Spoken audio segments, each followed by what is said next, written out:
आज की वीडियो में हम लोग एक रोमांटिक ड्रामा मूवी को एक्सप्लेन करने वाले हैं। इस मूवी के शुरुआत में हम लोग एक ऐसी लड़की को देखेंगे जिसका एक बॉयफ्रेंड होता है, लेकिन वो लड़की इतनी प्यासी होती है कि वो अपने बॉयफ्रेंड के फादर के साथ में घपाघप कर लेती है। इसके बाद इन तीनों के बीच में क्या होता है ये हम लोग आगे इस वीडियो में देखेंगे। तो चलिए देखते हैं इस प्यासी लड़की की कहानी। मूवी के शुरुआत में हम लोग माइकल को देखते हैं जो कि आर्मी की ट्रेनिंग कर रहा था। माइकल बहुत ही हैंडसम लड़का था। ट्रेनिंग कंप्लीट करने के बाद जब सभी लोग अपने रूम में जाते हैं तब माइकल अपने फ्रेंड से ये कहता है, मैं एक लड़की से बहुत प्यार करता हूँ और हम लोग लिव इन में रहते हैं, लेकिन इस बार मैं उसे शादी के लिए प्रपोज करने वाला हूँ, लेकिन मुझे इस बात का डर है कहीं वो शादी के लिए मुझे मना ना कर दे। तब वो ऑफिसर माइकल से कहता है, तुम एक हैंडसम लड़के हो इसलिए तुम्हारी गर्लफ्रेंड तुम्हें मना नहीं करेगी।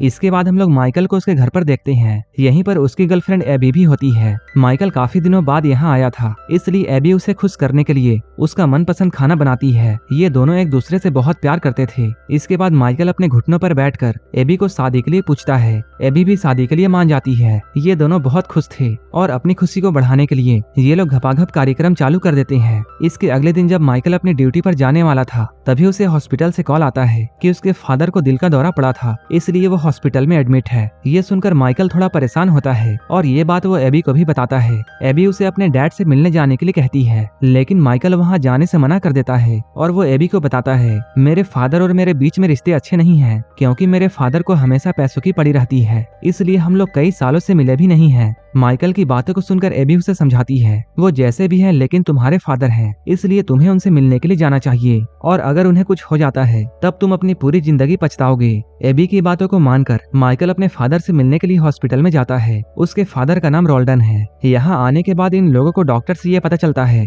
कि उसके फादर अब खतरे से बाहर हैं, लेकिन इन्हें टाइम पर मेडिसिन देनी होगी और इनका बहुत ख्याल रखना होगा। लेकिन माइकल के फादर तो घर पर अकेले रहते थे, इसलिए वो अपना ख्याल खुद से नहीं रख सकते थे। तब एबी माइकल से ये बोलती है, हमें इनके घर जाकर इनका ख्याल रखना चाहिए। यहीं पर हम लोग ये जानते हैं एबी एक नर्स है और वो रोल्डन का ख्याल अच्छे से रख सकती है। माइकल भी उसकी बातों को मान जाता है। इसके बाद ये लोग रोल्डन को घर लेकर जाते हैं। रोल्डन एक बिजनेसमैन होता है, इसलिए उसका घर एक आलीशान महल की तरह था। एबी इस घर को देखकर बहुत खुश होती है, क्योंकि उसे ये बात पता नहीं थी कि माइकल के फादर इतने अमीर हैं। अब माइकल और एबी यहीं रहकर रोल्डन का ख्याल रखने वाले थे। अगले दिन एबी मार्केट से सब्जियां लेकर आती है और वो उसे माइकल के पास रखकर अपना काम करने के लिए जाती है। माइकल के डैड एबी का हेल्प करने के लिए उन सब्जियों को उठाकर किचन में ले जाने लगते हैं, लेकिन तभी गलती से उनसे माइकल का फोन नीचे गिर जाता है, जिससे माइकल अपने डैड पर बहुत गुस्सा होता है। माइकल को अपने डैड पर गुस्सा करते हुए एबी भी देखती है। इसके बाद वो रूम में जाकर माइकल से ये बोलती है, तुम्हें अपने डैड से इस तरह से बातें नहीं करनी चाहिए, क्योंकि तुम्हारा फोन तो आराम से ठीक हो सकता है, लेकिन तुमने जो बातें डैड को कही हैं उन बातों को तुम वापस नहीं कर सकते हो। तब माइकल एबी को ये बताता है, मेरा फादर शुरू से ही बुरा इंसान है। जब मैं बहुत छोटा था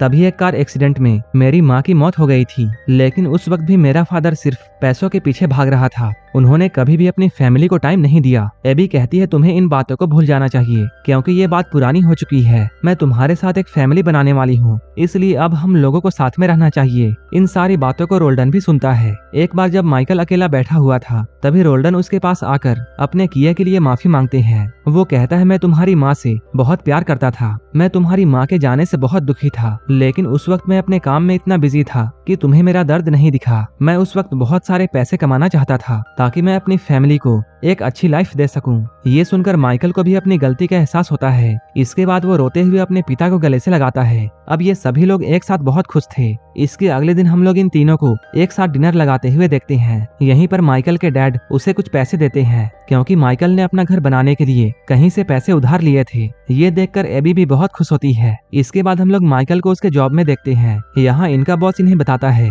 बॉर्डर के पास कुछ आतंकवादी घुस चुके हैं और उनके पास एडवांस हथियार भी हैं, इसलिए हमारा ये मिशन काफी खतरनाक होने वाला है, क्योंकि इस मिशन में हमारी जान भी जा सकती है। इसलिए तुम लोग घर जाकर अपनी फैमिली के साथ थोड़ा टाइम बिताओ, क्योंकि ये मिशन एक बार शुरू होने के बाद जब तक खत्म नहीं होता है तब तक तुम लोग अपने घर नहीं जाओगे। इसके बाद माइकल अपने घर आकर मिशन के बारे में अपने डैड और एबी को बताता है। इस मिशन के बारे में जानकर ये लोग काफी डर जाते हैं। माइकल एबी से कहता है, मेरे जाने के बाद तुम मेरे डैड का ख्याल रखना। अपने जॉब में वापस जाने से पहले माइकल एबी के साथ में पलंग तोड़ घपाघप करता है, क्योंकि पता नहीं मिशन में क्या हो, और मरने से पहले छोटा चेतन प्यासा नहीं रहना चाहिए। सुबह होते ही माइकल अपने मिशन के लिए जाने वाला था। माइकल यहाँ अपने डैड और एबी से मिलकर अपने बेस की तरफ निकल जाता है। अब हम लोग एक हफ्ते बाद का सीन देखते हैं। यहाँ एबी अपने दोस्त के साथ बैठकर बातें कर रही थी। वो माइकल के यहाँ से जाने के बाद वापस से अपनी नर्स वाली जॉब में चली गई थी। एबी कहती है 1 हफ्ते से ज्यादा हो चुका है और माइकल का अब तक ना तो कोई कॉल आया है और ना ही कोई मैसेज। वो ठीक तो होगा ना। उसकी फ्रेंड एबी को समझाती है शायद माइकल अपने मिशन में बिजी होगा,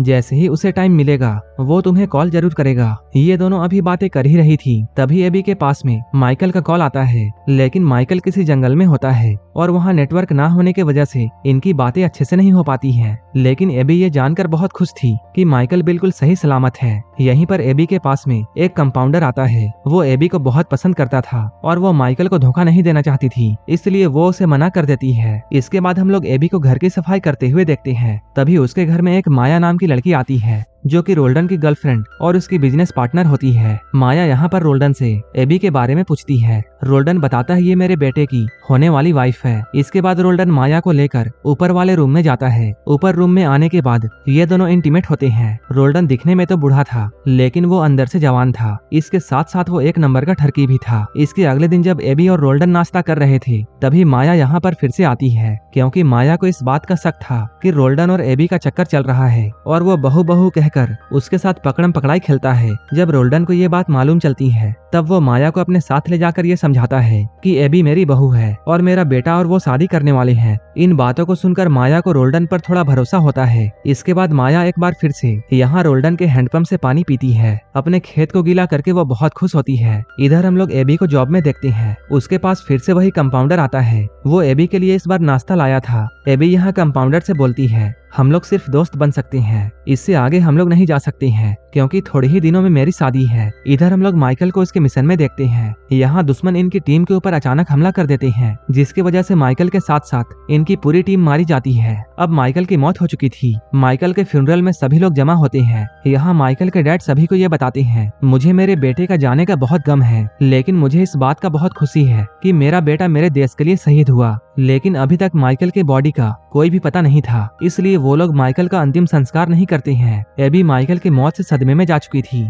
इसलिए कुछ ही दिनों के बाद में वो रोल्डन के घर को छोड़कर जाने लगती है क्योंकि उसे इस घर में माइकल की याद आती थी। लेकिन रोल्डन उसे यहाँ से जाने से रोकते हैं क्योंकि रोल्डन ये सोच रहे थे कि एबी अभी बहुत सदमे में है, इसलिए वो कहीं अकेले जाकर कुछ ना कर ले। इसलिए वो एबी को यहीं पर रुकने के लिए बोलता है। रोल्डन की बातों को सुनकर एबी कुछ दिनों के लिए यहीं पर रुक जाती है। एबी यहाँ रुक तो गई थी लेकिन वो हर वक्त बस माइकल के यादों में खोई रहती थी। एक दिन एबी माइकल की याद में बहुत ज्यादा ड्रिंक कर लेती है। इसके बाद रोल्डन उसे उठाकर उसके रूम में लाते हैं। एबी बहुत नशे में थी, इसलिए उसे रोल्डन में माइकल नजर आता है, इसलिए वो रोल्डन को सेड्यूस करने लगती है। लेकिन रोल्डन को ये सब अच्छा नहीं लगता है क्योंकि वो अपने बेटे की वाइफ को नहीं पेल सकता है, इसलिए माइकल के डैड यहाँ से ले जाते हैं। सुबह में जब ये दोनों लोग नाश्ता कर रहे थे तभी एबी रोल्डन से कल रात के लिए माफी मांगती है। तब रोल्डन कहते हैं रात को जो भी हुआ तुम उसे भूल जाओ। अब धीरे धीरे काफी दिन बीत चुके हैं और एबी अब माइकल के सदमे से धीरे धीरे बाहर आ रही है। वो अब रोल्डन के साथ काफी वक्त बिताती है क्योंकि इस घर में उन दोनों के अलावा कोई भी नहीं था। एक दिन जब ये दोनों लोग एक साथ बैठे हुए थे तभी रोल्डन यहाँ पर एबी को माइकल की बचपन की तस्वीरें दिखा रहा था। इन फोटोज को देखते हुए माइकल के फादर इमोशनल हो जाते हैं। तब एबी उन्हें संभालती है। इसके बाद वो उन्हें रूम में ले जाकर उनके साथ इंटीमेट हो जाती है। इसके बाद अगले दिन हम लोग इन दोनों को देखते हैं। ये दोनों एक दूसरे का खाता खोलकर बहुत खुश थे।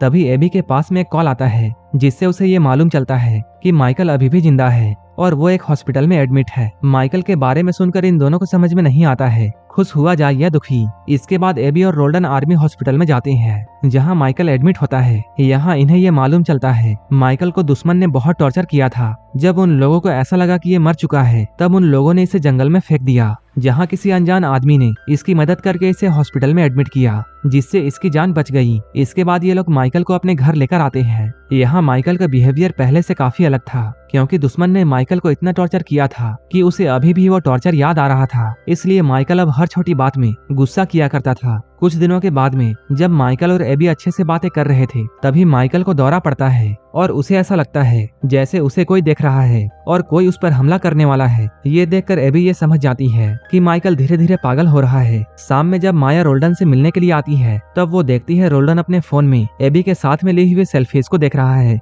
जिससे वो समझ जाती है कि रोल्डन और एबी का चक्कर चल रहा है क्योंकि उसे तो पहले से ही शक था। रोल्डन माया से इस बात को छुपाने के लिए बोलता है ताकि ये बात उसके बेटे तक ना पहुँचे, लेकिन माया को इतना गुस्सा आया था कि वो माइकल के पास में जाकर ये सारी बातें उसे बता देती है। वो कहती है तुम्हारे वाइफ का चक्कर किसी लड़के के साथ में चल रहा है।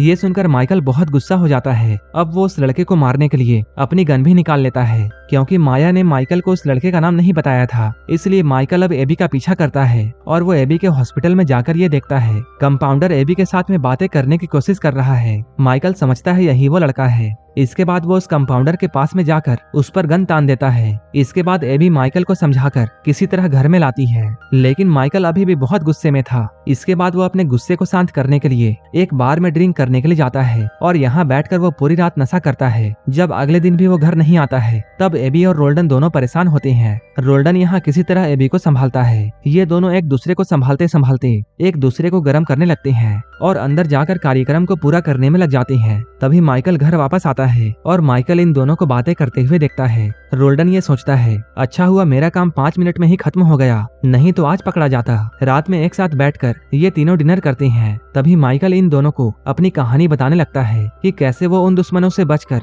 बाहर आया था। तभी माइकल अपना गन निकालकर एबी और रोल्डन के ऊपर तान देता है, क्योंकि अब माइकल को उन दोनों के अफेयर के बारे में सब कुछ मालूम चल चुका था, क्योंकि माइकल ने उन दोनों को साथ में देख लिया था। एबी और रोल्डन यहाँ माइकल को समझाने की बहुत कोशिश करते हैं, लेकिन माइकल किसी की नहीं सुनता है। माइकल मारना तो इन दोनों को चाहता था, लेकिन उसे इतना गहरा सदमा पहुंचा था कि वो अपने आप को ही मार लेता है और यहीं पर यह मूवी खत्म हो जाती है। आपको क्या लगता है इन तीनों में से गलती किसकी थी? कमेंट में जरूर बताना। और ऐसे ही मूवीज के लिए आप हमें टेलीग्राम और इंस्टाग्राम पर फॉलो कर सकते हैं, जिसका लिंक डिस्क्रिप्शन में दिया हुआ है। और मूवी अच्छी लगी हो तब एक लाइक जरूर कर देना और ऐसे ही वीडियोस के लिए मेरे चैनल को जरूर सब्सक्राइब कर लेना। तो मिलते हैं हमारे नेक्स्ट वीडियो में।